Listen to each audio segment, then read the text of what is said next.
Hello, everybody. I'm Brian Levine. Welcome to the Gould Standard, a podcast brought to you by the Glenn Gould Foundation. We bring you conversations with some of the most remarkable people from all across the world of the arts. If music, theater, poetry, film, painting, novels, or even digital blockchain art are your spiritual meat and potatoes, come on in and join the feast. Now, while you're stopping by at our humble inn, please do take a moment to press like, share, and subscribe.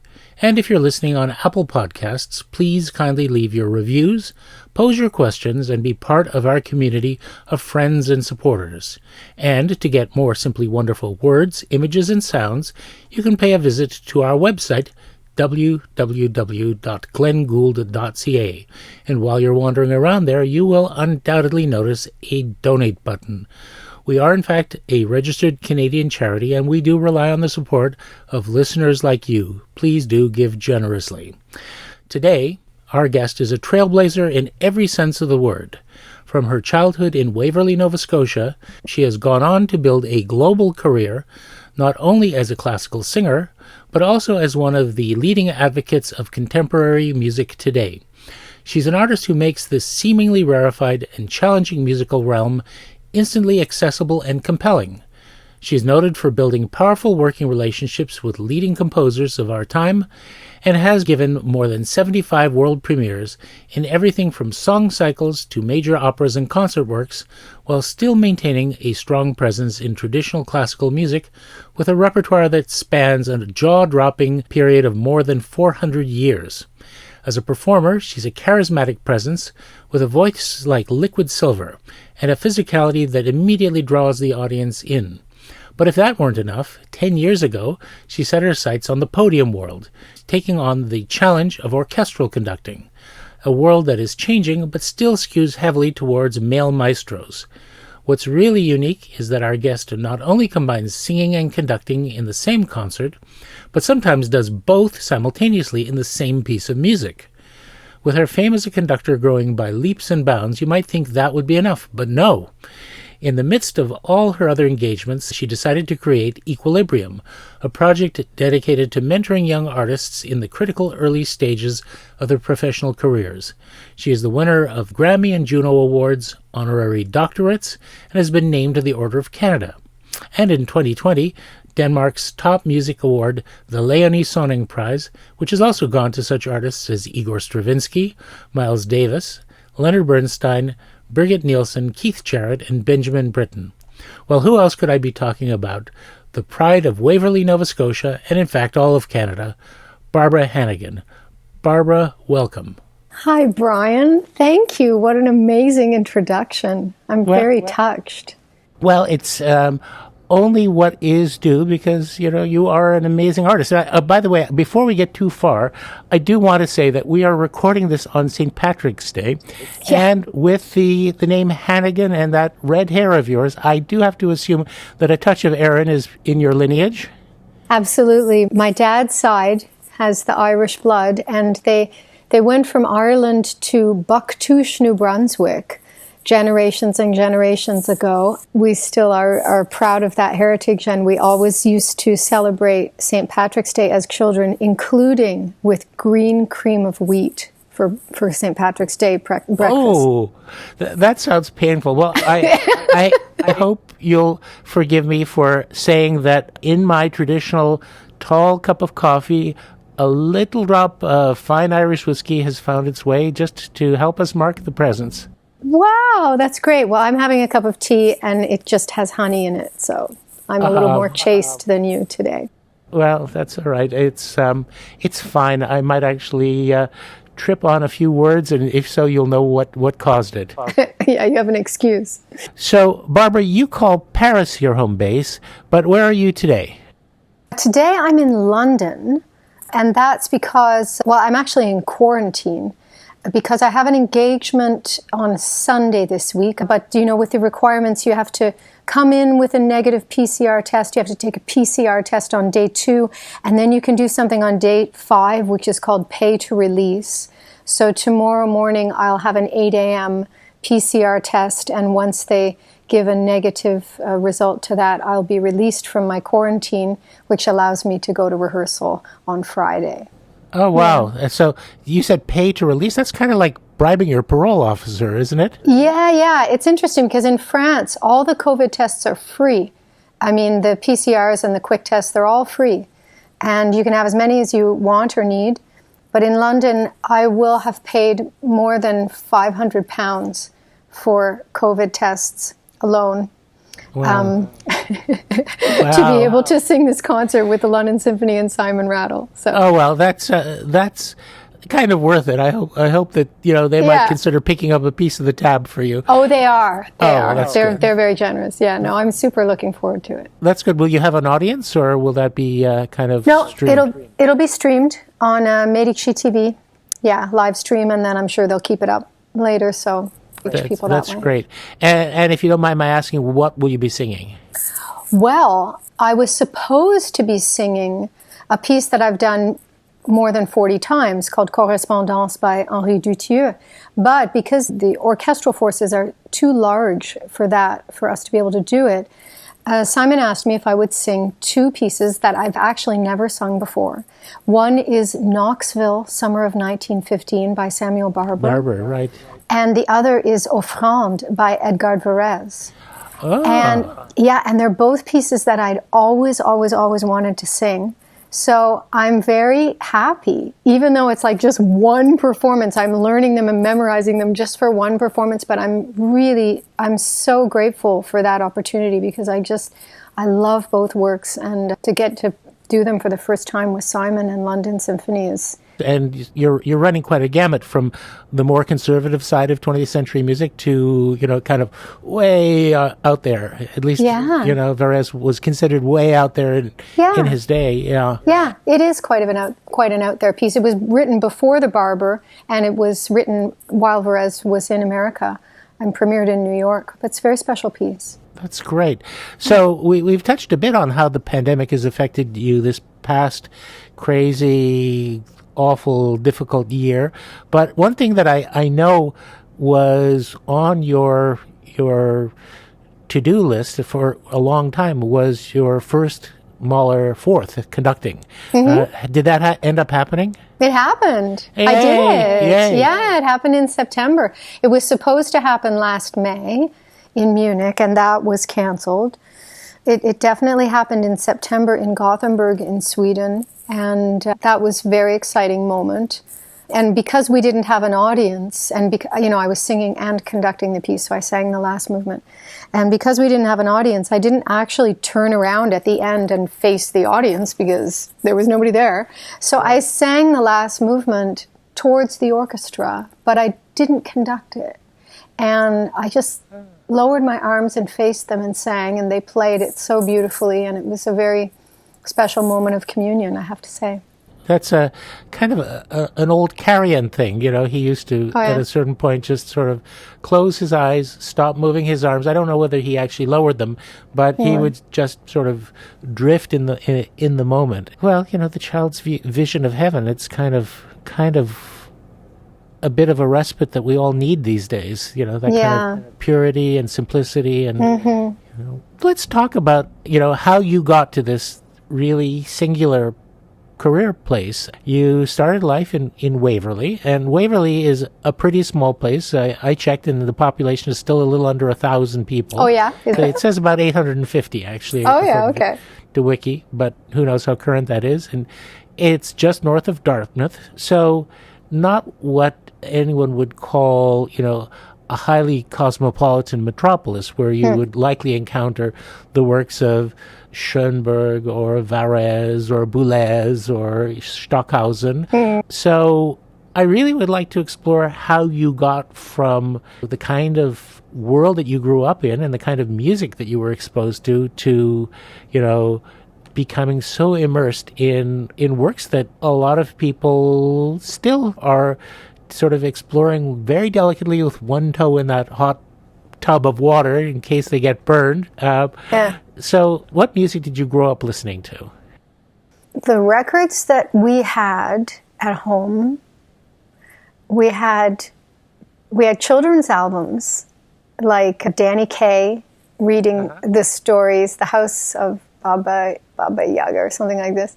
And we had Sesame Street records, and we also had lots of Carpenter albums, the Carpenters and John Denver. And we had some classical albums, some Bernstein albums, I think we had Night on a Bald Mountain. We had some Mormon Tabernacle Choir LPs. But classical music, or let's say just music, was always in the house. My mom played the piano. Her mom, her aunt had played the piano.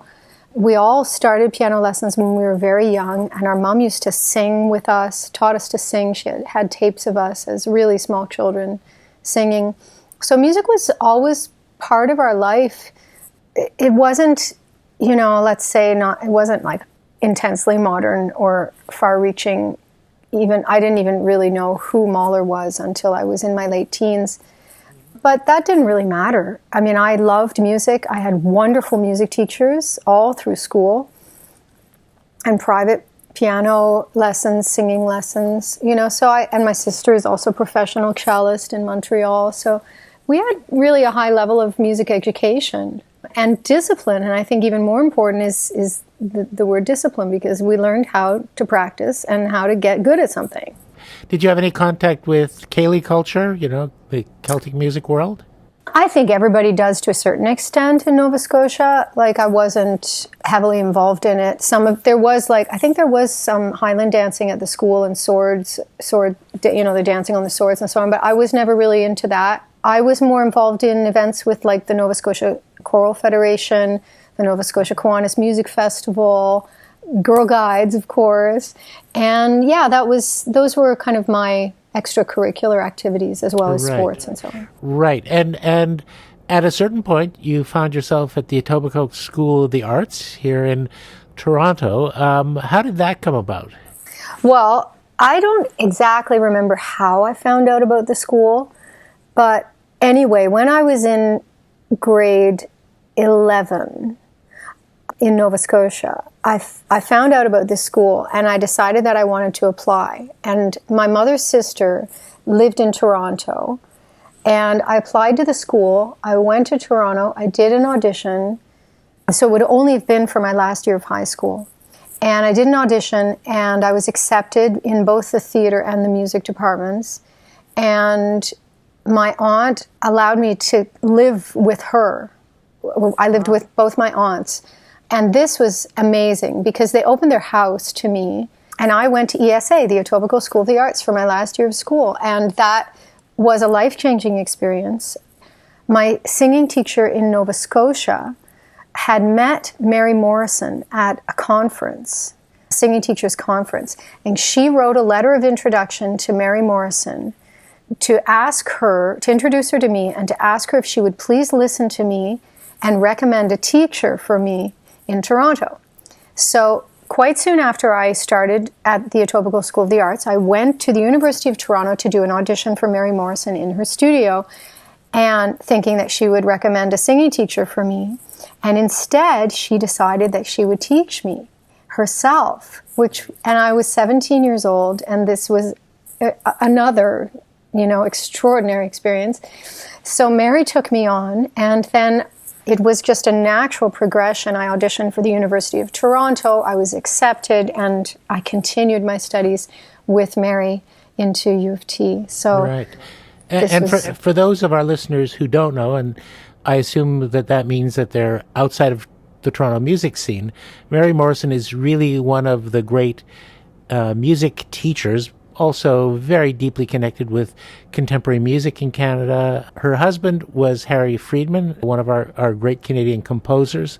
She is still with us at, I believe, 95 years old now, and she is a force and, has helped guide and shape many, many wonderful singing careers. And you asked, Brian, how did I get to the contemporary music? Well, while I always had a very good ear, and I was always really good at sight reading and very interested in all kinds of music. It was when I started studying with Mary that she heard this capacity in me. She recognized it very quickly. And she knew that she had to help nourish this musical mind and soul. And so she sent me to the library. She put me in the direction of the different concerts. I was going to concerts every single night, Array Music, New Music Concerts, Continuum, Esprit Orchestra, as well as Toronto Symphony and so on. And it was actually very soon after that, like I think by age 19, that I made my debut with New Music Concerts, and I started working with Continuum Contemporary Music Group. And so I was performing and premiering works at age 19. And in fact, my first world premiere was while I was at Etobicoke School of the Arts. I commissioned a song cycle for my graduation recital. So it just became a very natural part of my musical life. And I didn't think that it was special or strange. I just thought this is normal for me. And that's really, really something, because, let's face it, there are lots of people who, go to concerts with Beethoven and Brahms and, Liszt and Schumann and, all of those guys.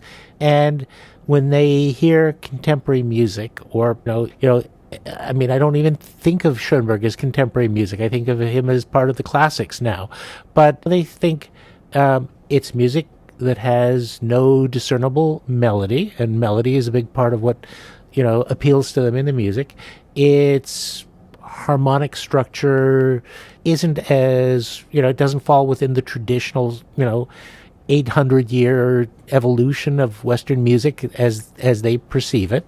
And of course, the word that you hear still to this day over and over again is it's so dissonant. Yeah. I think they mean, I think they mean unpleasant. Here you are really at a very early age. And I guess the one thing that really strikes me is music without melody could still be instantly appealing to you. That, I think, is a remarkable faculty. Yeah, I suppose I think it also, in a way, it helped liberate me vocally, because maybe I had, a few insecurities or inferiority complexes because I hadn't come from this extraordinarily knowledgeable musical background. And yet, so I was coming with a little bit of insecurity and also a lot of curiosity. And I felt whenever I was performing pieces that didn't have 100 recordings, I felt somehow more confident. And, I think my feeling has always been to lead from strength. And my strength was my musicianship and my imagination and my curiosity and my discipline. So those things really lend themselves well to contemporary music. And I was able to develop aspects of my voice and technical aspects of my singing that I probably wouldn't have been so easily able to do if I felt the weight of tradition on my shoulders. And of course, there are, other than the composer, there's really not a body of tradition to tell you, no, that's not the way it's supposed to sound at all, or that's not the way it's supposed to be phrased at all. So you really, in a way, become a bit of a co-creator with the composer, particularly if he's or she isn't there to say, no, that's really not what I meant. You do have that freedom. You do. You are working in collaboration with the composer, and you're also working very, very much from the score, as opposed to from what can happen in a tradition of singing a song, well, oh yes, it's written this way, but in fact, everybody does it like that. Whereas when you do contemporary music, and in fact, when I do all kinds of music, I'm much more interested in what has been written on the page and how can I bring that construction to life.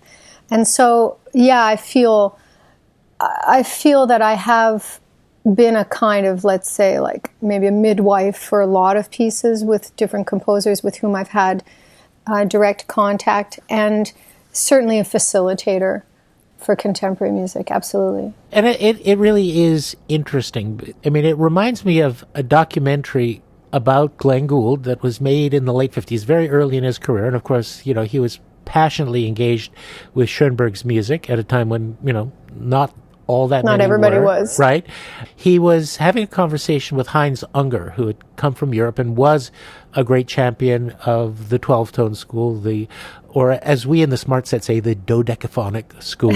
Sorry, I just had to drop that. I couldn't resist. Anyway, and Unger was saying, look, even though I love this music, I have to admit it's not natural. It's not something that, people ordinarily take to. And Gould said, I completely disagree. I think if you kidnapped a dozen children and took them to a desert island and only played them the music of Schoenberg, Webern, and Berg, they would, by the time they were 3 or 4, be, working out their own nursery rhymes in tone rows. And I think, well, that's an experiment we don't get to try, but I don't know. I mean, I love Webern, Schoenberg, and Berg, but I have to say the 12-tone school, the whole serialistic way of writing, is extremely difficult for the ear. And I would like to think that my ear is very developed, and yet I still find it super difficult. So I think if I find it difficult, I would hope that a 3-year-old child also would find it difficult. Yeah, well, I think it is the formalization of, you certainly sense with, for example, earlier in Schoenberg's career, before he had kind of come up with the system, that there was a slightly freer approach to, writing out of the traditional harmonic forms. Well, and he talked about the emancipation of dissonance. And that's very interesting because while he was doing that, they were also doing the same thing in America. There was a French composer that moved to America named Dane Rudyard.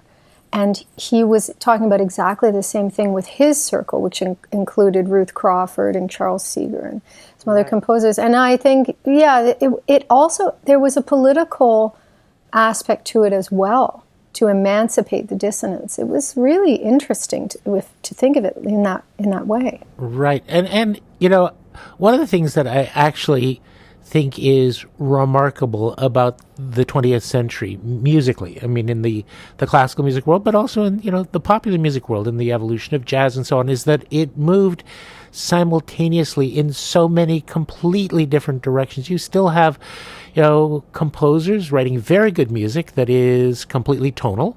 You have polytonality, you have microtonality. People like Conlon Nancarrow. You have people inventing new musical instruments like Harry Partch. So you've got essentially, what was, I wouldn't say a single linear stream. It was a mixture of different national styles and different personal styles and so on. But, within a fairly defined compass, suddenly just breaks apart and explodes in all different directions, as diverse as Webern to Stravinsky to Shostakovich to, Boulez and Stockhausen, within the same, really 75 or 80 years. Yeah, it's extraordinary. It's extraordinary. It's interesting because people often ask me, what kind of contemporary music do I like? And I don't have a particular kind of contemporary music. I wouldn't say, I love minimalism, or I love new complexity, or I love new romanticism, or I love serialism. No, for me, it's always the individual voice. It is the particular composer and their authentic voice that I'm interested in. So there are some composers that work in minimalism that I'm very drawn to. There are some electroacoustic composers who I really like to work with. There are serialists, et cetera, but it's never like one particular school or style. Right. Well, we're going to explore some of the people that you have been an advocate for and whose music you've really brought to life in a spectacular way. But since I happened to mention that encounter between Glenn Gould and Heinz Unger, you said to me once that Glenn Gould was, a significantly influential figure in your own musical life. Can you elaborate on that a little bit? Well, I remember the day that he died, and it was announced on CBC radio. And I was just a kid, but I remember there was my mother brought us together and told us who he was and that he had passed away. So I also, he was and still is an absolute hero musically, artistically, I mean, as an artistic soul. Of course, I do love the way he played, but what I also love is his ability to stay absolutely true to himself.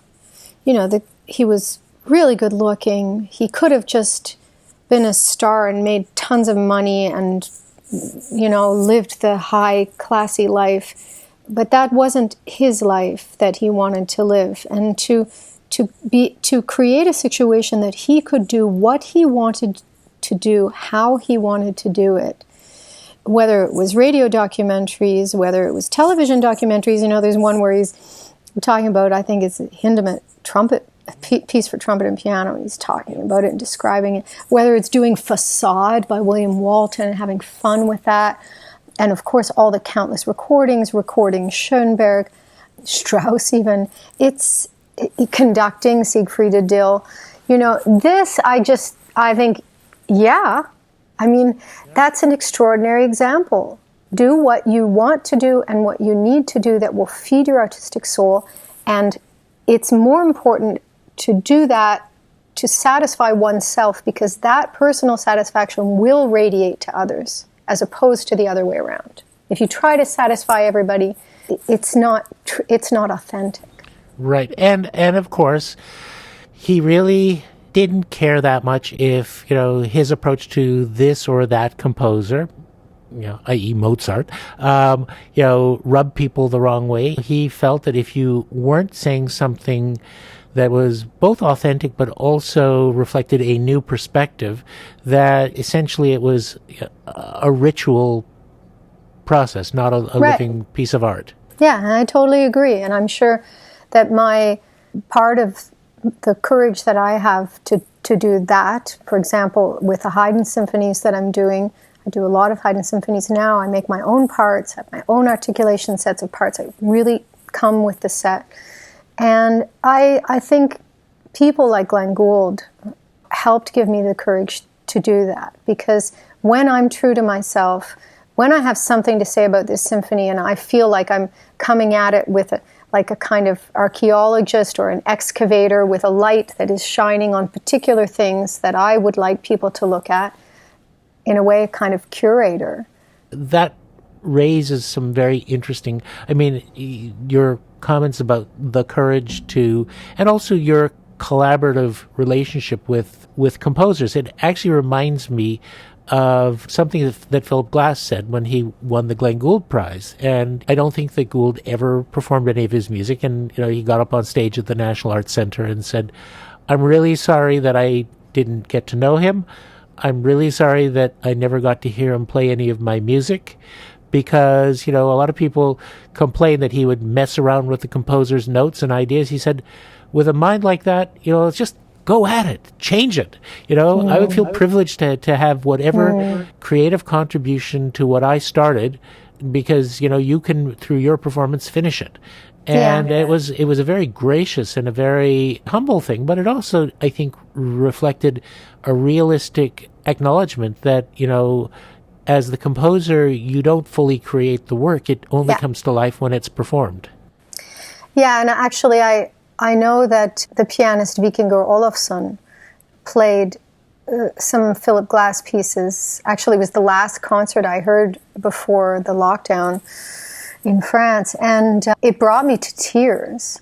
And I was talking to Vikingur after we had dinner, and he told me that Philip Glass had exactly that reaction to his, because he had kind of gone through the pieces and changed some of the phrasing and re-articulated things, and Philip Glass was very, very supportive of that. And I think something that I learned, I think from all of my experience, but maybe also through someone who was a big mentor to me, the Dutch composer, pianist, and conductor Reinbert de Leo, is that you do have to take the piece from the composer and you have to bring it to life. And there is sometimes, I mean, the way I remember Reinbert describing to me, he made a gesture, he showed me what he meant when he said you have to take it from the composer. And you can feel that resistance sometimes, but one must incorporate the piece, and that doesn't always happen in the way that the composer imagined it. And I've seen this before. I've also seen composers be extremely enlightened in a way, like surprised by the way that someone has taken a piece of theirs. I've had moments when I kept insisting to a composer that I felt that this one section didn't work and that they should change it. And when it finally was changed, there was this amazing realization that it was better now, or that it had finally arrived into the right place. So it's this kind of adjustments that happen. And I think it's really a truly, if one is willing to invest everything that has to be invested, it is really a collaborative effort. Yeah, absolutely. I mean, it sounds in a way a little presumptuous to say, but if a composer is writing work that is really great, then there is more in it than she or he knows when they're writing it. Yes. And that will come out over its life of performances. And you notice that now. I mean, if you look at the people that have analyzed, for example, works by Debussy, or they find all these things in the music. Also in Boulez's music, I remember I went to quite a few lectures where his music was being analyzed, and Boulez was like, I didn't know I did it like that. I didn't realize I had made such a complicated...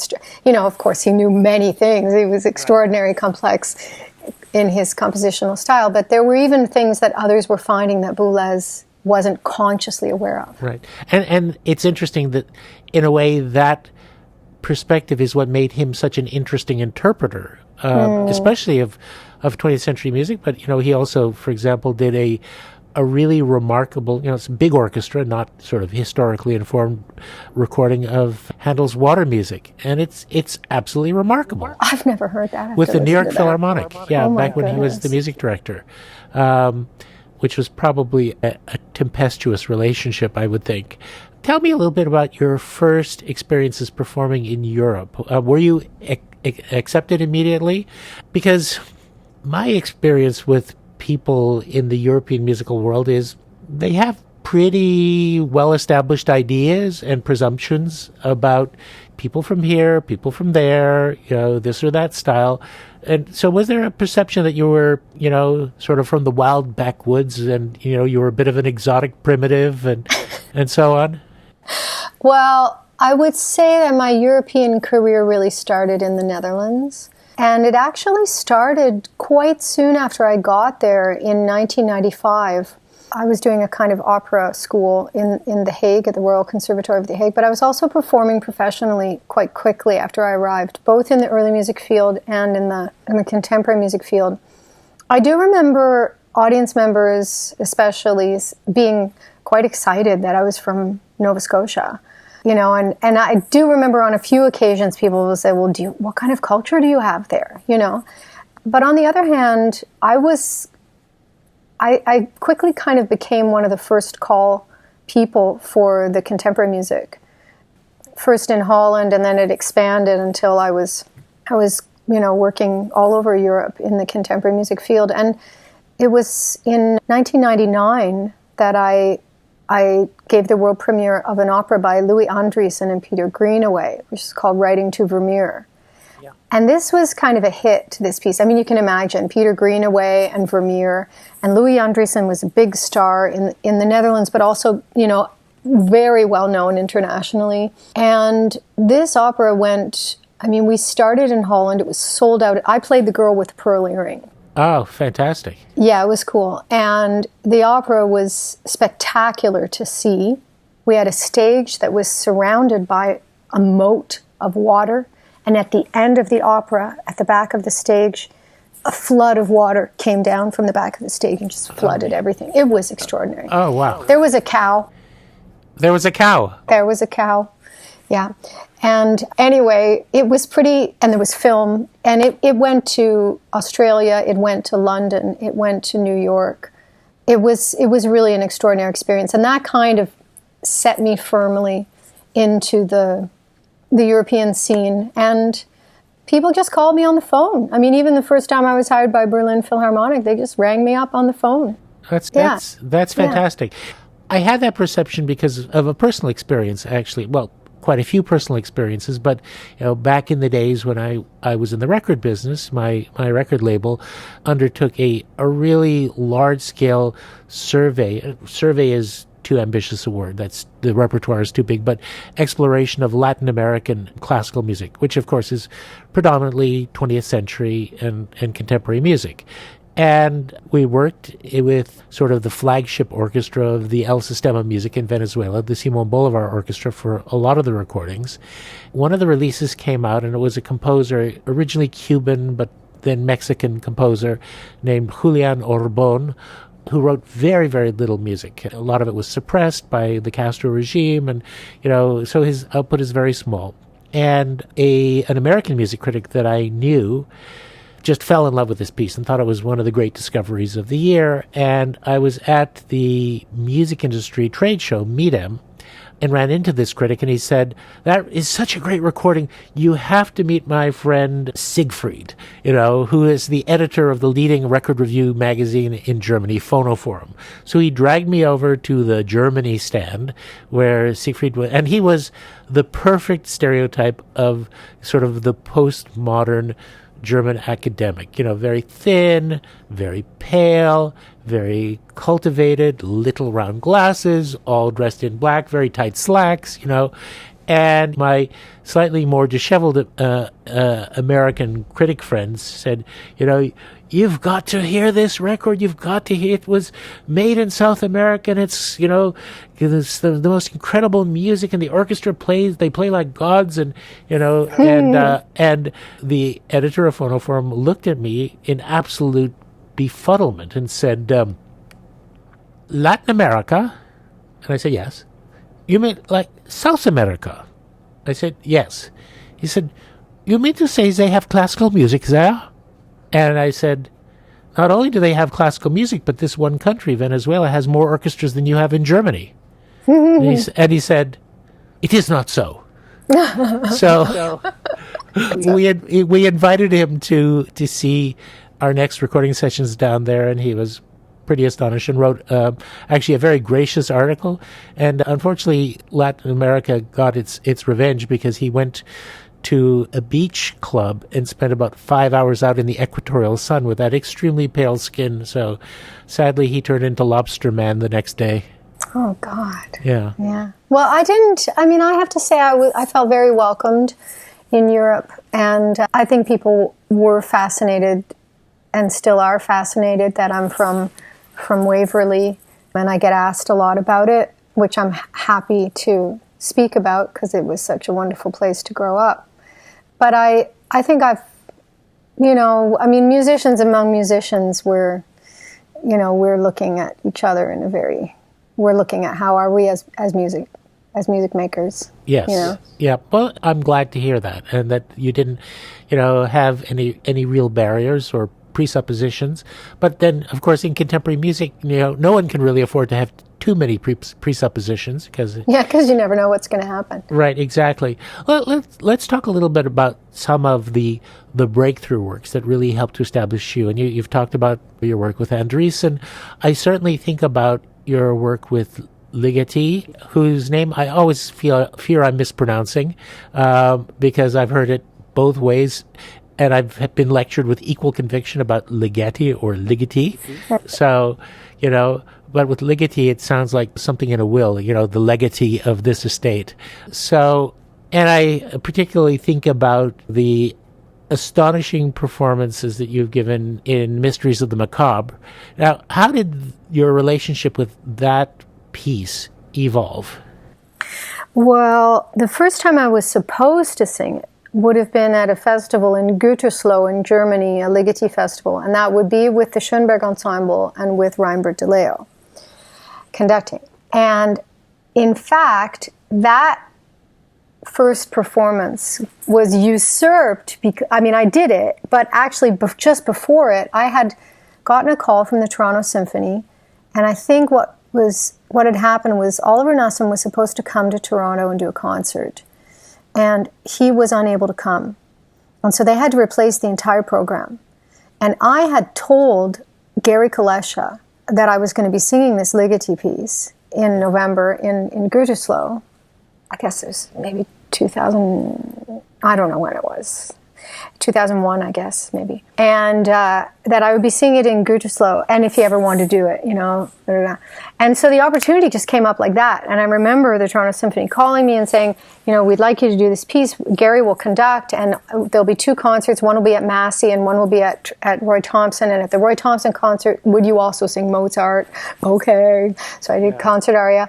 And that was the beginning for me of, I did the piece from memory from the very first time I sang it.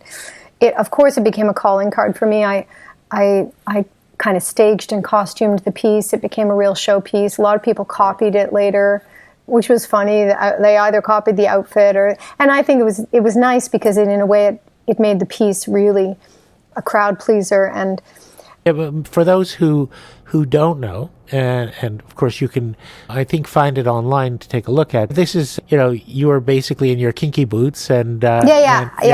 I was wearing a kind of, because I was supposed to.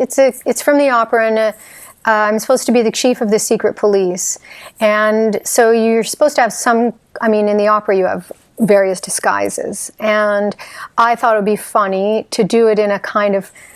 I thought, what would be completely distracting? What outfit would make people go cross-eyed and completely not be able to concentrate on anything? And I thought, okay, well, I'll go on to Yonge Street into one of those shops, and I bought some really high-heeled black boots and a long black leather coat and a black Louise Brooks kind of wig, and really disguised myself, and a short skirt and so on and so on. And it was very fun. And that's more or less the outfit I wore for all the concert performances I did of the piece. And I also used that piece as my conducting debut, which was at the Châtelet in Paris in, I think, 2011. And I continued to sing and conduct the piece, and sometimes I would still sing it. And then finally, the very last time I ever sang it or sang and conducted it was with the London Symphony Orchestra and Simon Rattle. And that was in January of 2015. And because it was being filmed and I'd done it so many times in the old black outfit with Simon, I decided I had to change it up a bit. So for that I wore something also equally distracting, which was a kind of skimpy schoolgirl outfit. And that video went viral, at least for classical music. And so it was a real calling card for me. What did you say? March, target, direction, brings your palace.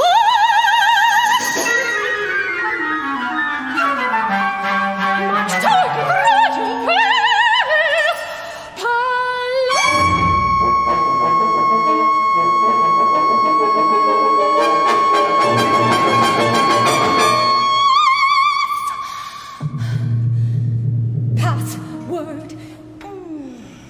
Go, go, go, go, Nash!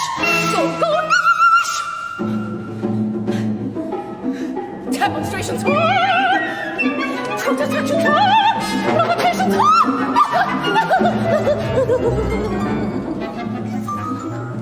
Psst, psst, much discretion, close observation, testing.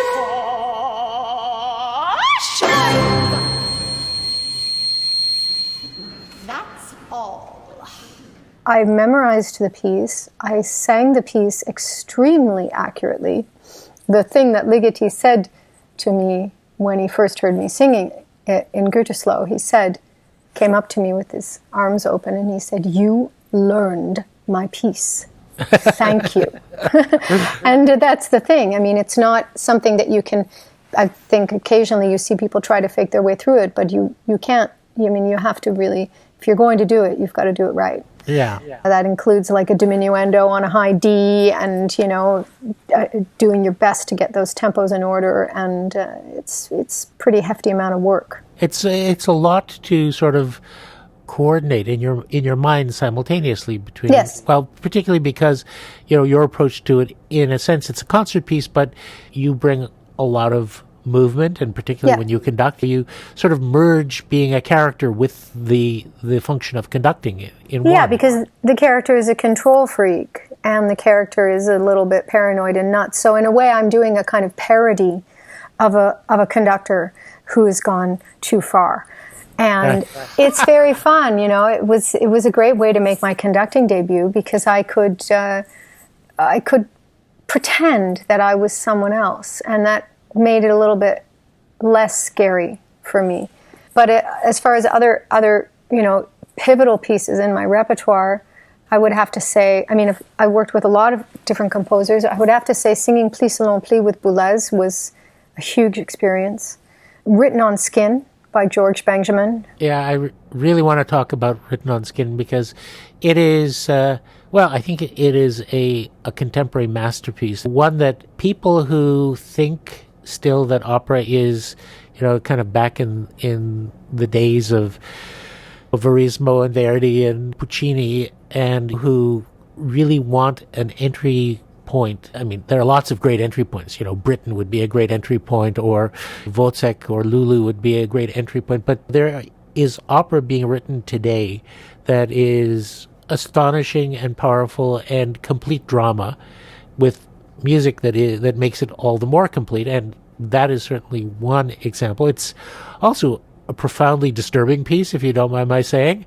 Yeah, it is. It was disturbing to create, I can tell you that, because it was just around the corner from where I am now, where we rehearsed it for the first time, because we rehearsed it in London, and then we went to Aix-en-Provence to finish the rehearsals and bring it to its premiere. And then I toured it all over the place. God, we went to Vienna and Toulouse and London. We were at the Royal Opera House with it twice, and New York, and then concert performances in Toronto and in London, and a German tour, and I went everywhere with it. It's an extraordinary piece, and George Benjamin has become a good friend. I also premiered his opera after that, which was called Lessons in Love and Violence. It's a disturbing piece. It's written on Skin is about a husband and wife in the Middle Ages who are childless, and a young man comes into the home. The wife is illiterate, and as most women were in those days, and the husband is a bit of a tyrant and a power-hungry person, and they have an estate, and he brings in a young man to create a illustrated Gould, you know, one of those Gould books. The wife and the young man have a illicit love affair, and she, in a way, becomes liberated because of this. And then at the end of her husband finds out. At the end of the opera, the boy dies by the hand of the husband, and the woman kills herself to escape him. And I mean, you can imagine creating this opera. It was overwhelming. It took a heavy psychological toll at the time. It makes me remember when we had the rehearsals in Aix-en-Provence, we were really kind of the party cast. And I think because there's always different opera productions going on in Aix-en-Provence at the festival at the same time, and our cast was just party cast.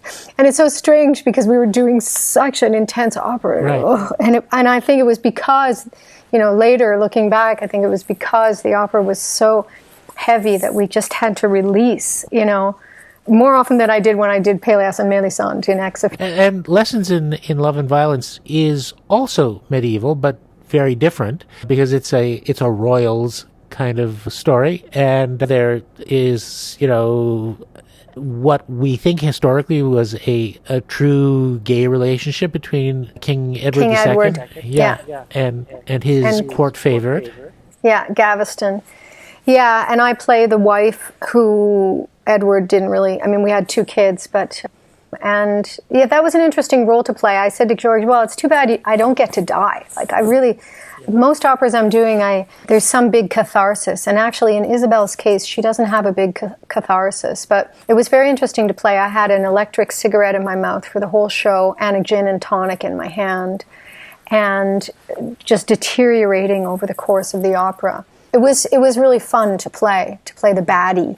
But I would say Written on Skin was such a huge part for me, and it was right after I did Written on Skin in Aix-en-Provence, I sang my first Lulu. And the combination of working with Katie Mitchell, singing Written on Skin, and doing my first Lulu with a director who became incredibly important in my life and still is, Krzysztof Warlikowski. This was kind of the breakthrough for me. You know, I was 40 years old, and I was coming into my own. It was around that time that I made my debut as a conductor. So I was really starting to take ownership of all those years of investment, and I just kept going from there. And Lulu gave me an extraordinary amount of strength, because anyone that's sung that part, it's just a marathon. And if you get through it, if you can do it, you have courage to do other things. Right. Because you managed. And Lulu, as a character, is a fascinating and in some ways a seminal character, both in terms of, not only in music, but in a sense in feminist literature, in a way. Oh, totally. Yeah. Thank you. Yeah, you're totally on the same page as me. Yeah, she's a heroine. I mean, the thing she says is she's true to herself, and she has been since she was 15. And I mean, part of the reason for that is what she endured up until that point in her life, and how she survived basically abusive relationships. And she becomes, I can't stand when people say she's a femme fatale, because I think she's so much more than a stereotype. She's absolutely a person who knows herself deeply and is true to herself and is an inspiring character to play. And in a sense, I think your character in Written on Skin, Agnes, comes to that kind of self-realization, and oddly enough through her suicide, self-actualization, because it's an act of defiance against the tyrannical husband. Absolutely. Husband, yeah. And I think also, having done Written on Skin with Katie Mitchell directing and Lulu with Warlikowski directing, and then later on doing productions of Péléas and Mélisande. One was directed by Katie, a new production, and one was directed, also a new production, by Warlikowski, was extraordinary, because they're both incredible directors, extremely different, both feminists, and how they looked at the female character was, I loved it. I love working with them, because you're really, Katie is almost militant in her messaging, whereas Warlikowski, I wouldn't say it's hidden, but there's more glamour in his. There's more glamour. And, but I have learned so much from them both and continue to. And of course, one of the things that is striking about Lulu, just from the superficial plot point of view, is how she meets her end,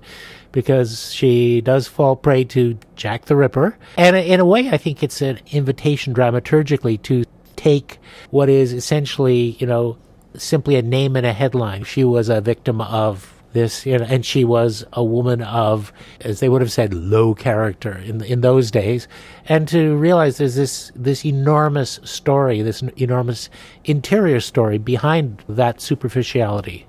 Absolutely. And my feeling has always been that the Jack the Ripper relationship is a choice of Lulu. She's well aware. She had always said that she would not become a prostitute. So I think she chose Jack the Ripper because she knew she could finish her life. It was an assisted suicide. Right.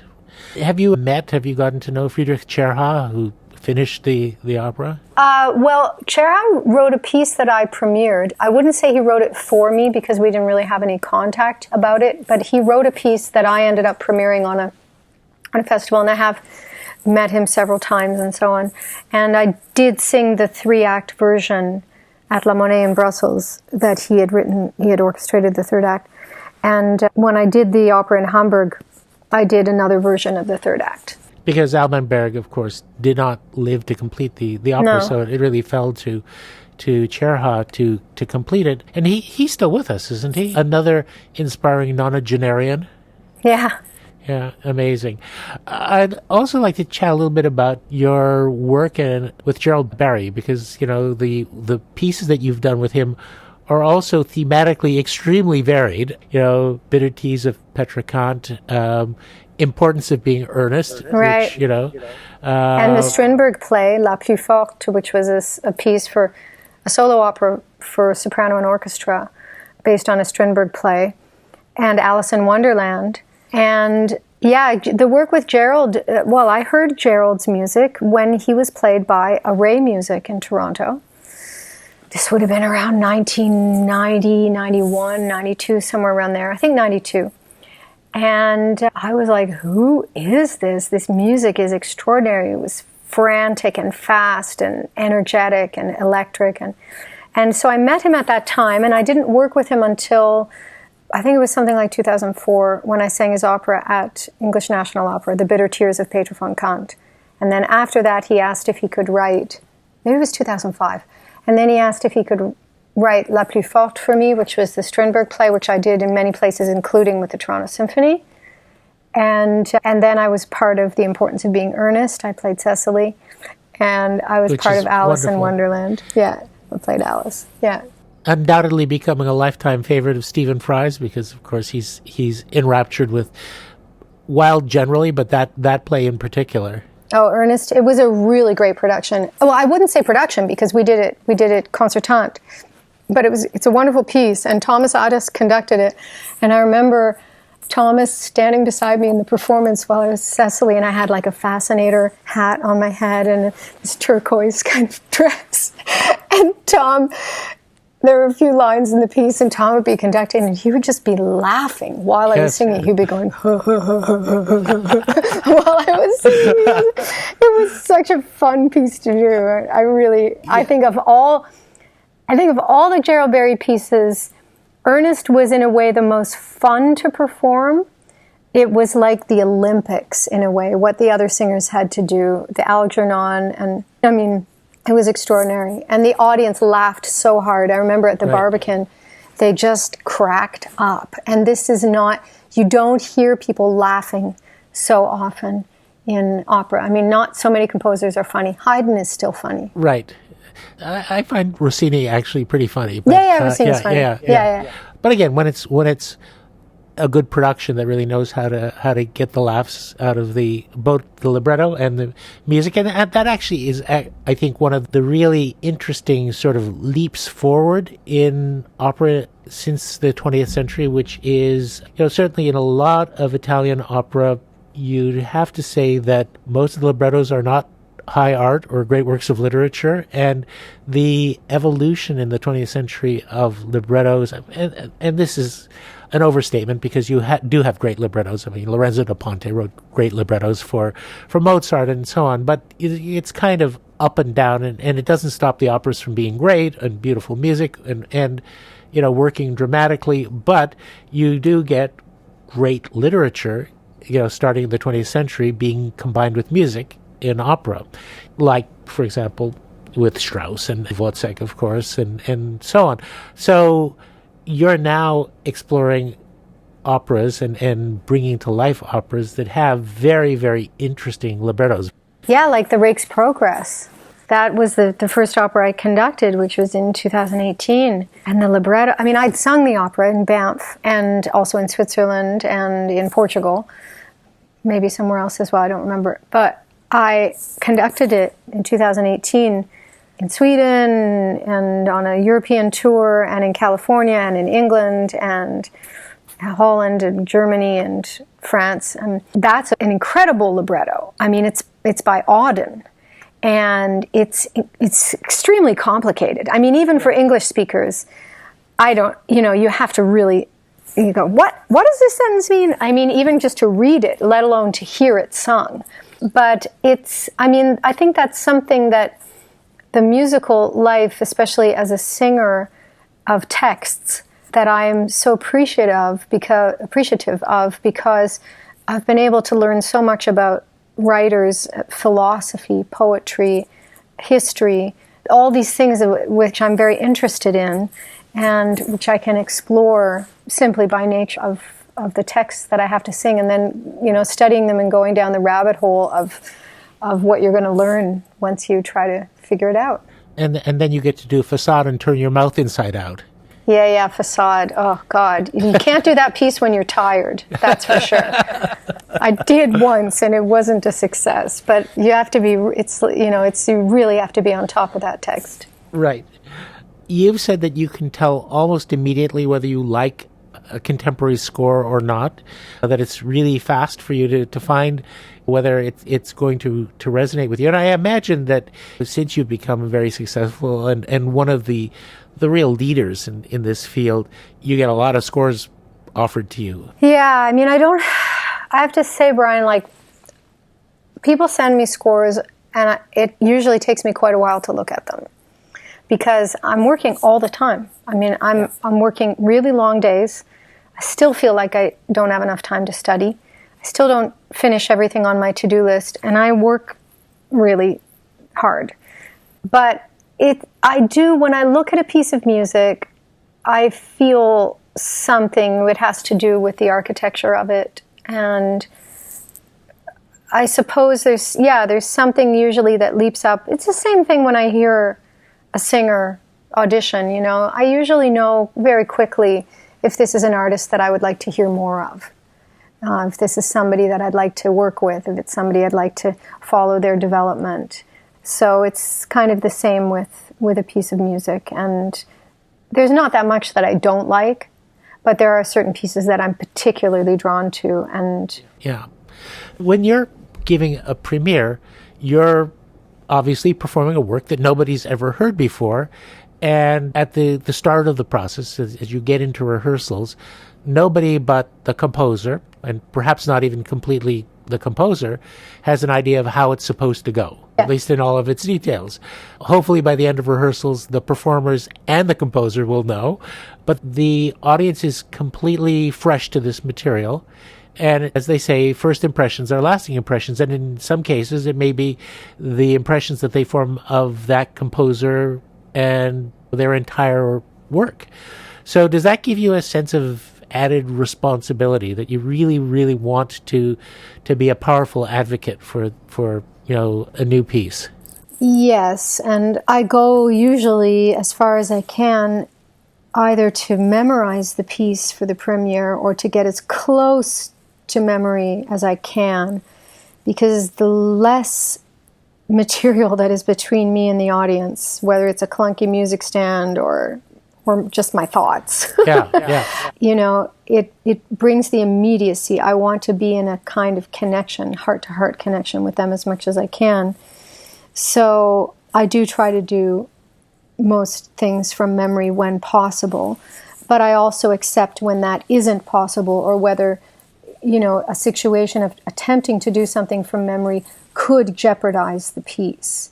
So, I mean, for example, Plis Selon Plis, I didn't even think about doing from memory with Boulez. I needed the score in front of me, and I was more free with the score than I would have been if I was bound to forcing Boulez to cue me, certain things.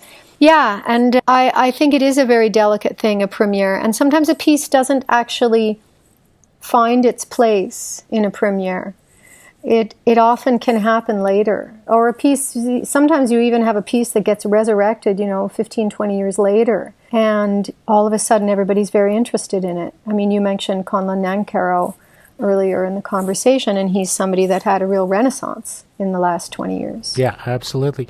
And also, just in listening, I mean, I love historical recordings, and it's very interesting to hear first recordings of works that have gone on to become standards. I think of some early recordings of Sibelius symphonies, and they sound very different from the way the same works have come to sound in terms of phrasing, balance, tempi. A lot of the dynamics are still being worked out in those initial performances. Yeah. And eventually they settle into a different place. Yeah, you're totally right. That happens. That really does happen. Yeah.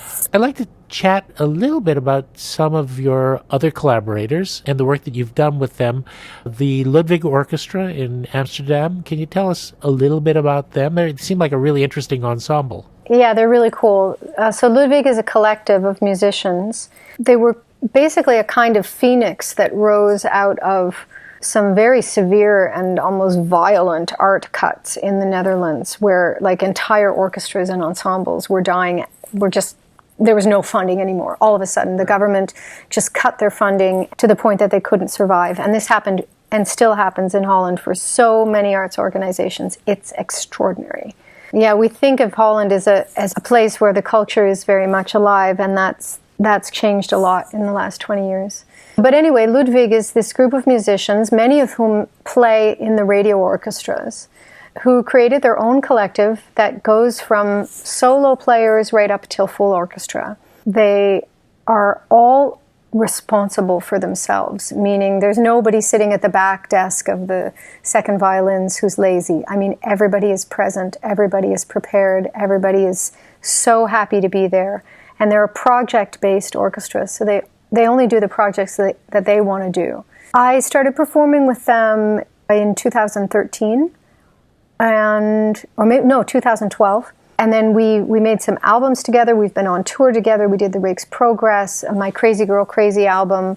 My more recent album, La Passione, was also with them.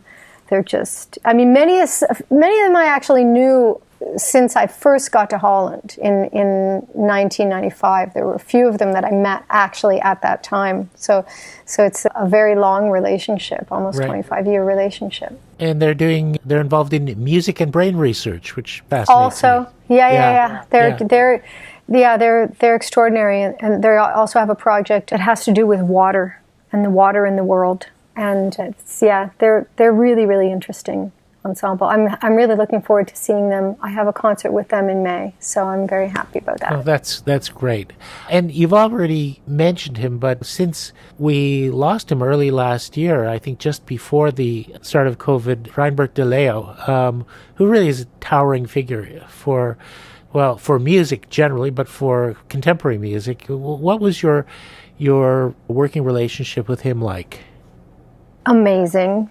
I knew him since 1999. At least personally, I knew him since then. And prior to that, I'd gone to many performances of his, and I'd met him. But we started working together in 1999. I was singing in the Vermeer Opera, and he was conducting. And then after that, I mean, I think I counted, we did more than 75 concerts together. And we did recitals together. We made recordings together, a Satie recording and a Viennese recording. We toured those programs. We had a French program. We had a Russian program. And he was, and still is, my lodestar. You know, his guidance remains with me very deeply. I was very touched that his estate gave me quite a few of his books, and also his metronome, which I have with me. I was just holding it. I was just practicing this afternoon before we started talking, and so they gave me his metronome, and that is very special to me because that is the metronome has something to do with your pulse. And so to have his pulse with me, let's say, something that I knew he was always checking and fiddling with this machine to make sure that he was being accurate. And yeah, but his dedication to music was extraordinary. His patience and kindness to composers, it was pretty amazing what how he let people say what they needed to say. Didn't matter how they said it. It was just he knew they needed to say it, and he gave me a lot of strength. Well, that's wonderful, and I think his legacy is living on in the way you carry the torch. But it is so important to have strong mentors who really provide that kind of guidance. Now, I have to ask about directors, and you've already mentioned two that you've had really happy, successful relationships with, Katie Mitchell and Krzysztof Warlikowski. But certainly in the broader world of opera, there is this fairly heated discussion about the more contemporary-minded transformation of opera into more of a director's art than a singing art, for high-concept productions where singers get suspended upside down and get dropped into, vats of this or that, and all sorts of things that frankly make it very hard to be both good vocalists and also dedicated actors. Have you had those kinds of experiences? Maybe on a few kind of smallish productions, I might have had some directors who I but it would have been a long time ago, that I didn't think were following the dramaturgical path of the piece. I've been really fortunate, but then again, I am also choosing the relationships that I have. So if I'm asked to do a production, I'm asking who's directing, who's conducting, and I try to make sure that I choose wisely. I don't care if a production is moved from one time period to another. That doesn't matter to me. What I care about is the story being told? Is the story being told in a convincing and honest way? And I feel that the people I'm working with are very much doing that, whether it's Christoph Marthaler or Andreas Kriegenberg or Sasha Waltz, the choreographer, or Katie or Krzysztof Arlikowski. I feel that that's the most important thing for me. I know what you're speaking about, but I've been able to avoid those kinds of situations, which has been great. That's great. And of course, a freer interpretation kind of sets a little bit more comfortably with contemporary opera than some traditional opera, particularly for performers who've kind of grown up in a more traditional concept of staging and interpretation. Yeah. How about with conductors? Since the next step is for us to talk about your work as a conductor, your work with other conductors, and I certainly think about some notable collaborations you've had with Simon Rattle, Esa-Pekka Salonen, Kirill Petrenko, and you mentioned Thomas Addis, who managed to be both an extremely fine conductor as well as one of the top composers in Britain, and apparently a hell of a nice guy, too. So how do you evolve a relationship in coming to an understanding of how you want a piece to go? Yeah, I mean, what's been interesting for me is that I've had certain pieces like the Ligeti or the Dutia Correspondance or Hans Abrahamson's Let Me Tell You that I've done like with many different orchestras and many different conductors. So the one constant of the piece was me. Right. And so, no offense to any conductor, but if I've sung the piece 30 times and Simon Rattle is doing it for the first time, I'm going to have some wisdom about it, and some experience that can only be, some thoughts about the piece can only be developed through the act of performing it and trying it with all these different orchestras. So it's been very interesting for me because of that, I go into situations where I feel fairly confident and I'm working with people for the first time, maybe Franz Welser-Möst or Andres Nelsons or Yannick Séguin, and I can it's not that I compare them, but it's just that I enjoy what are their differences in this exact same piece. Like, how do all these different people approach this piece? What can also be written on skin, for example, which I did with George conducting, with Franco Lu conducting, with Kent Nagano conducting, and with Alan Gilbert conducting. So it's 4 really different people. And that's fascinating to me because I love watching the way that a conductor deals with an orchestra. They deal with the dynamics of the orchestra. They deal with the difficulties of the piece, the way they approach the piece, the way they respect the piece, and the way they treat the players in the orchestra. I mean, psychology is fascinating to me, and it's, of course, a very huge part of conducting.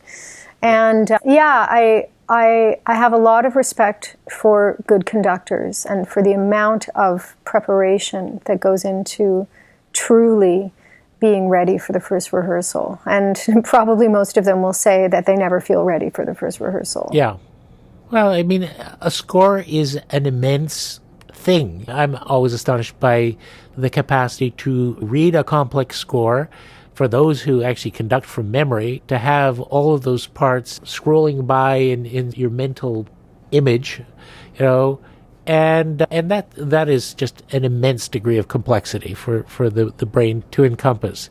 But when it comes to singers, they also have to take into account things like, can they get the phrase and the tempo I want within the breath that they're capable of? Can I make it through the phrase, please? Yeah. Yes, yeah. And so I assume that at least once or twice you've had a couple of, fairly pointed discussions about that issue. Yeah. Well, particularly that they had a concept that didn't necessarily align with just the technical reality of maintaining a column of air, causing, the sound to come out in over the duration that they had in their minds. In other words, sometimes You know, the ideal concept and physical reality don't necessarily meet up.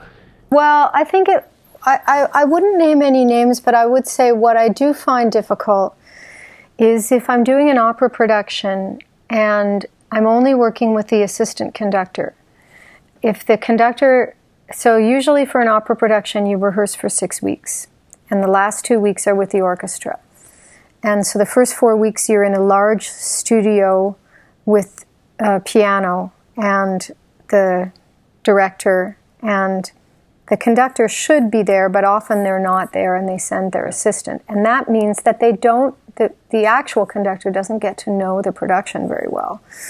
And then all of a sudden, you're in front of the orchestra and they don't understand well enough how demanding the staging is and how the pauses work and how you need this and this and that. And that I can find very frustrating. But that is more of an issue to do with planning and with presence, because my feeling is when I have done productions and the conductor was there all the time, like George Benjamin or Vladimir Jurovsky when I did Hamlet and Glyndebourne, or Kirill Petrenko when I did Die Soldaten at the Munich Staatsoper. This was an amazing experience, all of those 3 productions, because the conductor was present at all times and was basically living the opera with us. They were there when we created it. They were there when we created Ophelia's Mad Scene, or when I was doing these absolutely crazy things in Die Soldaten. I mean, I was covered in bruises in that show. But I felt like we were all together. So I think the only thing I would say is it's a bit my pet peeve when conductors are not present for opera productions, because I think they need to be there to help us all. Right. So now your own experience in conducting, I mean, first of all, some people think of conducting as, you know, sort of something you do separately from your other performing. Glenn Gould was talking about giving up playing the piano and becoming a conductor, but you've managed to keep both streams together, as well as presumably, you know, doing some study and training on the technical aspects of conducting. Yeah. What has that whole experience been like? I mean, that's a very broad way of saying, considering a vital piece of the way you make music is, and working in a different kind of collaborative way with musicians, and also, I think, being part of a new breed. I mean, the autocrat conductor is kind of becoming a thing of the past. I think so, yeah. Quite rare. I met one autocrat conductor recently who was actually quite young, so I was surprised. But I think the conducting has been an enrichment for me. It's been a deepening of my musicianship. It's been also exercising, as I said earlier, aspects of leadership, psychology, working with groups, collaborating, engaging and empowering, actually, my colleagues in a way. I mean, I was, for example, last week I was conducting the complete Pulcinella in Switzerland, and I just simply stopped conducting and gave it to the orchestra to make sure that they could keep their tempi and that they could, you know, be much more responsible for listening to one another, so that I could go into the areas that I really wanted to lead. And the thing I didn't really want to lead was keeping the tempo going. And so just handing over responsibility, which I feel sometimes gets lost. I mean, conducting for me is a way to explore repertoire that I wouldn't otherwise get to explore, like Haydn symphonies or being responsible for an opera production like the Rake's Progress. It also allows me to work with other artists, to work with young singers, to engage them, and it's a natural thing for me. And I think I felt that from the very first time I did it. I thought there is something very natural in this for me. And I have to say, having experienced your performance, not only is it musically wonderful, and there are real ideas that are coming out in the scores, and there's a real exploration of inner voices and balances that are clearly distinctively your own, but your podium manner feels so natural and also in some ways so dance inspired. Is that part of your background, and is it something that kind of influences the way you interact with the orchestra? Well, I think I'm basically true to myself physically on the podium, and I think that is, in a way, the most important thing. If you're up there and you're true to yourself, it doesn't matter if you're very angular or if you're even awkward, as long as I think one is authentic in themselves. And so you need to know yourself. And I think it must be very hard for people that start conducting when they're 19 or 20 or 21 years old to be put in that position. I think it would be really tough. I mean, for me, I started when I was 40. I had a career behind me. I had done so many opera productions, including dance productions, where I became attuned to the smallest adjustment in the body. You know, I had worked in that way with very, very distinct choreography. And let's not forget that, you know, in Bernstein's time, his entire conducting class that he was a student in had to take dance lessons. It was normal. So I think that's an advantage for me. I mean, I don't think of dancing on the podium, but I do realize that it kind of can look like that, and that's absolutely okay if it's coming out of the work and if it is serving a purpose. Right. So, yeah. In terms of the exploration of other repertoire, do you have sort of a conducting bucket list? I have a huge folder of just papers where I've written down pieces that I want to do, pieces that were suggested to me by Ryan Bertoleo or by another friend and mentor of mine, Tom Morris. We have a long list, and he helps me a lot with my programs. He's really taught me kind of how to make programs that really work for me and that are enjoyable for the audience. And yeah, there's a lot of pieces that I'd like to do. I can't say like Bruckner is on the list. Since I did Mahler 1 and since I did such a big study in preparation for that, Mahler 4, I'd really like to do Mahler 1. And, you know, of maybe the more well-known works. And there are certain operas that I'd like to approach, Wozzeck and Lulu, of course. I'd like to conduct both of those. But I'm guessing there isn't an Aida on your horizon. No, there's no Aida on the horizon. Funny that. Yeah.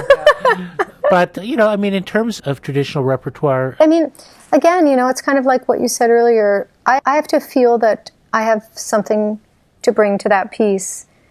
It's the same with my singing, you know. When I'm making recordings or when I'm approaching a certain repertoire, I think, do I have something to say about this? Am I lining up to sing?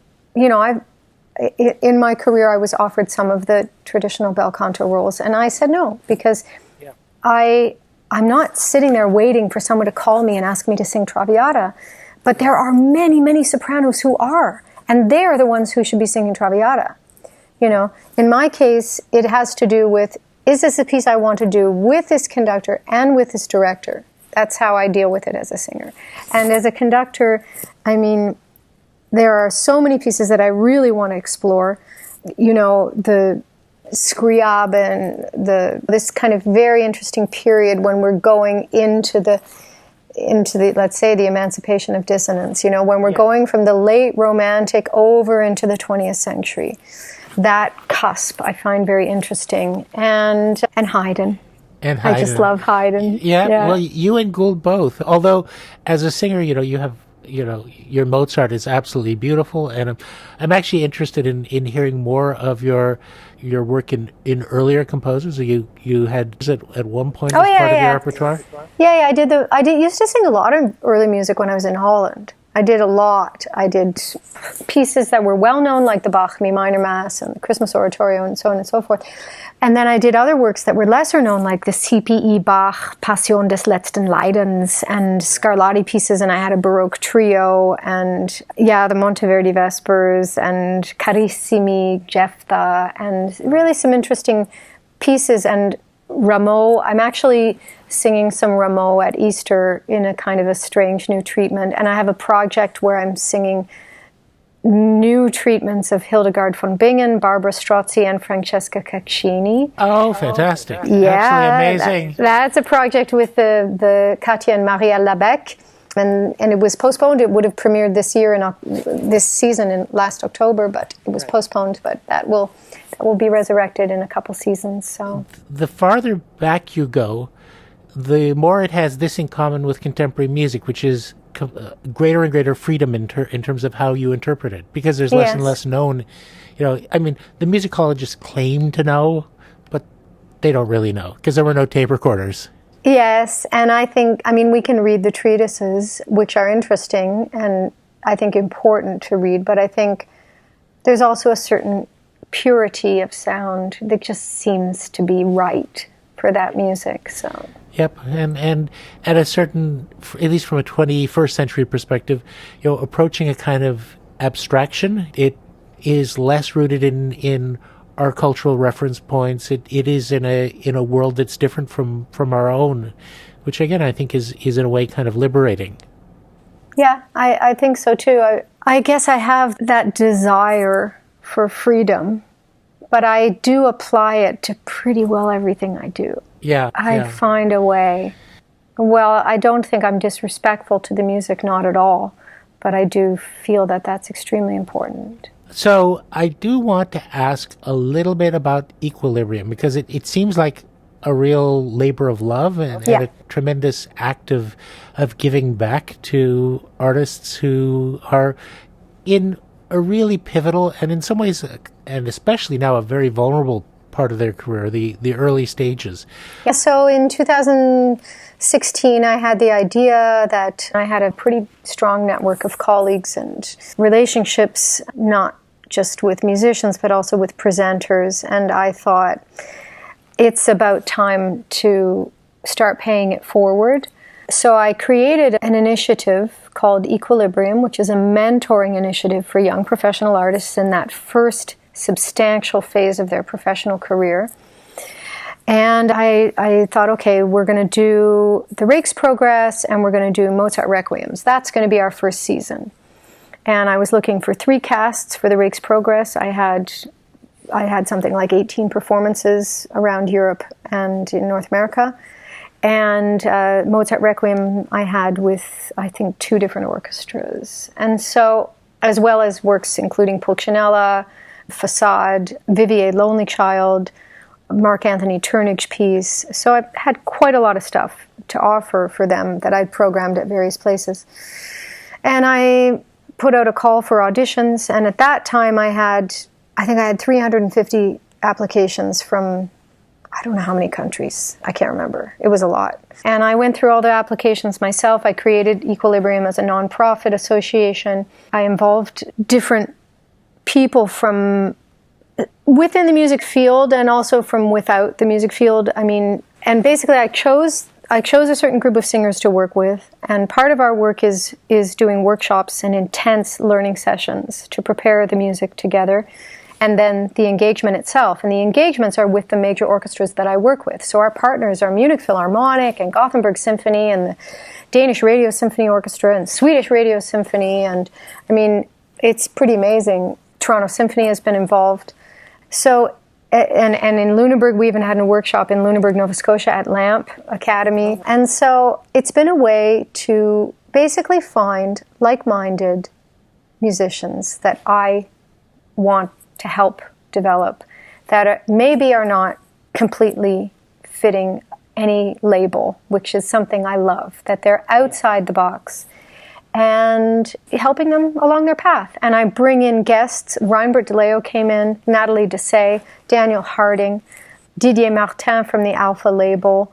You know, we've had all kinds of different people come in and give us their input. Casper Holton from the Royal Opera House, Hans Abrahamsson. It's been really an interesting mix. It's growing. We've managed to have quite a few engagements this year. It's been amazing. I mean, I just did one. That is startling. And I know, it is startling. Yeah.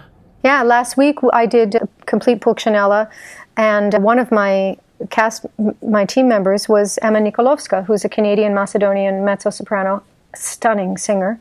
So she was with us in Switzerland, and in February, I did the complete Pulcinella with Munich Philharmonic, and we had 2 Canadians in the cast. We had Charles C., the tenor, and Julia Dawson, mezzo-soprano.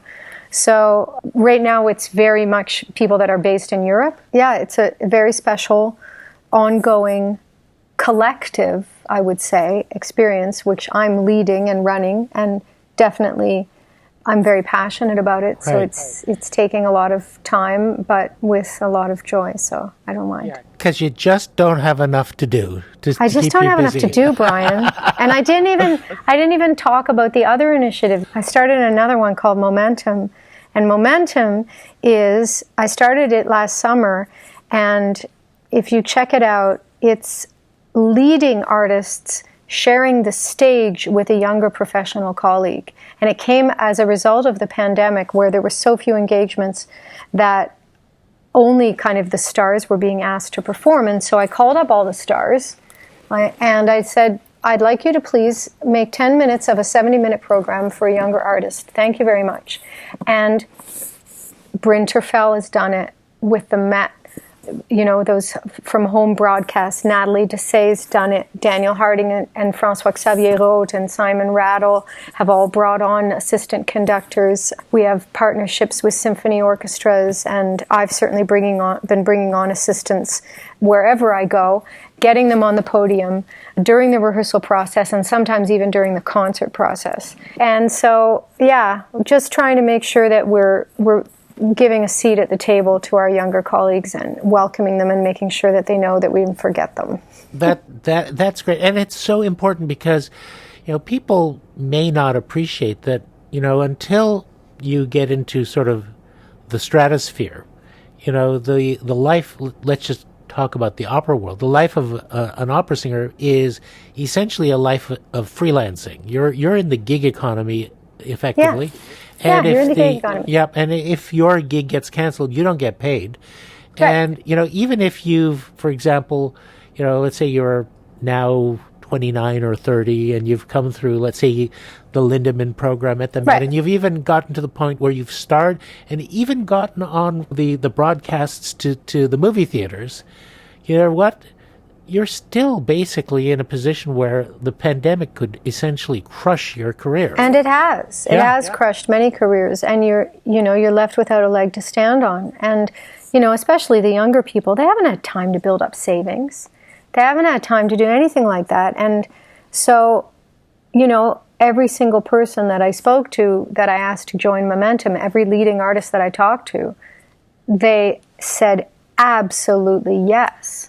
Because they understand, they remember what it was like when you didn't have a real network, when you didn't have any savings, when you didn't have 3 years of engagements booked, and what it means to have just one concert, and that every single concert counts and every single connection you make counts. Good on you for that, because we do want there to be music in the arts once people stop getting sick. Yeah. We want them to be healthy too. I wanted to talk a little bit about the stresses of maintaining your personal life, particularly with all the travel and irregular time commitments and sometimes very intense periods of absence. You are in a relationship with a wonderful artist in his own right, Mathieu Amalric, an actor and director. You even made a film together. Mm-hmm. What is it like trying to achieve that other kind of equilibrium? Yeah. Well, the pandemic meant that we had so much time together, and it was an incredible gift. We just, we have a house in Bretagne, and I got to experience life in the countryside, not being on airplanes.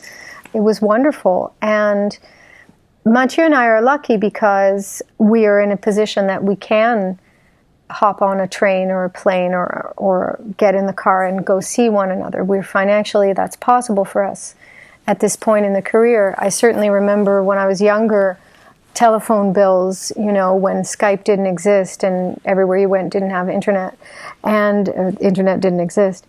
And I remember how difficult that was on a relationship. And it's very different now, and so I'm very thankful for that. But I do think it does it does take care and time and reserving your time, because you have these two passions. You have your passion for the person that you love, and you have your passion for your art, and you have to make sure they both get enough attention, and get enough love and care. And you don't always get it right, but I think Right. I'm doing pretty good. And ultimately, even when you're not worried about safety, hotels can be a bummer, even the nicest hotels.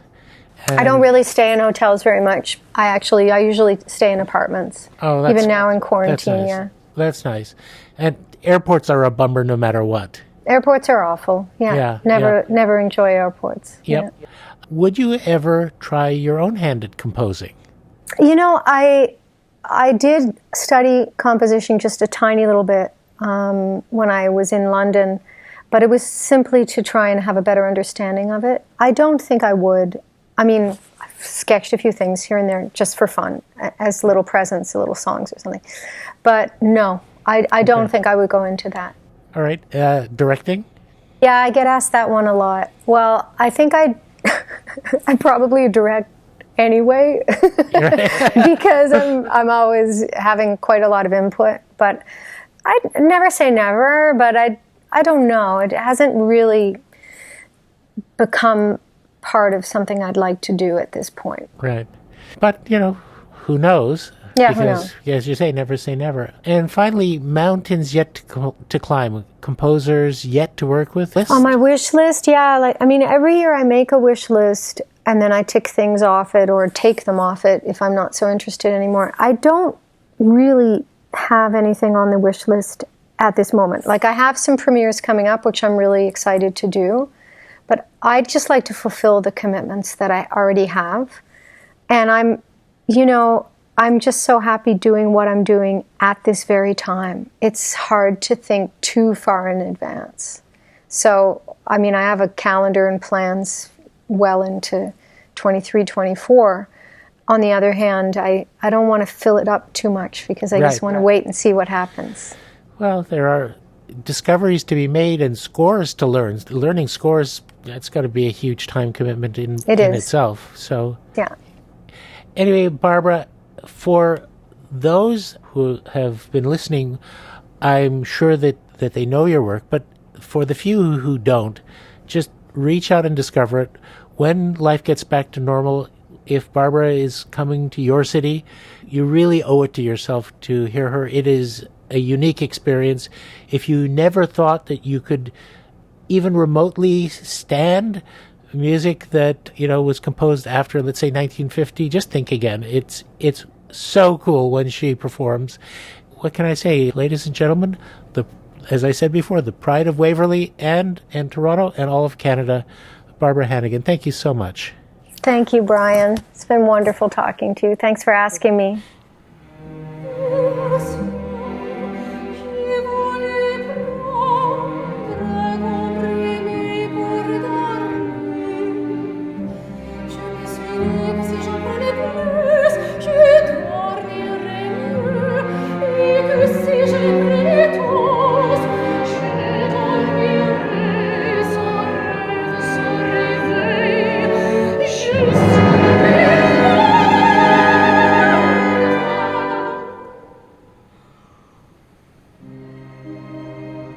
So, Olivia, that was the amazing world of Barbara Hannigan. She's one of the leading performers, not only in contemporary music, but traditional classical music. And if you ever have a chance to see and hear her perform live when we're back to doing that, I really think you'd find it kind of a mind-blowing experience. So beautiful and so moving often. Even just watching her performances on YouTube, she brings an immense amount of creativity to the space and really defies a lot of the expectations many people have of the genre. Depending on what she's performing in, it's beautiful. It can be witty. It can be provocative. Sometimes it can be very intense, almost emotionally shattering to see what she does in realizing a character. So good on Barbara. Good on the work she's doing for young artists. And now, Olivia, if you'd like to share some additional information with our friends.